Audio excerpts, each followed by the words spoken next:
Media உங்கள் கனவா? படிக்கும் அனைவருக்கும் internship, placement assistance. Pandey school of journalism short term கோர்ஸில் உடனே சேர 7338824242.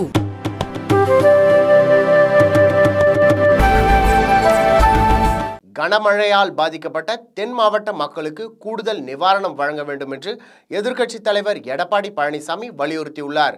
இது குறித்து அவர் வெளியிட்டுள்ள அறிக்கையில், வெள்ளத்தால் பாதிக்கப்பட்ட தென் மாவட்ட மக்களுக்கு கூடுதல் நிவாரணம் வழங்க வேண்டும். தமிழக அரசு அறிவித்த 6000 ரூபாய்க்கு பதில் 15000 ரூபாய் நிவாரணம் வழங்க வேண்டும்.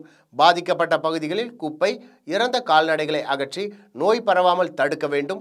வெள்ளத்தால் சேதமடைந்த வீடுகள், விளைநிலங்கள், வணிக நிறுவனங்கள், உப்பளங்கள், வாகனங்கள் ஆகியவற்றை கணக்கிட்டு உரியவர்களுக்கு நிவாரணம் அளிக்க வேண்டும். மீண்டும் தொழில் துவங்க வட்டியில்லா கடன் வழங்க வேண்டும்.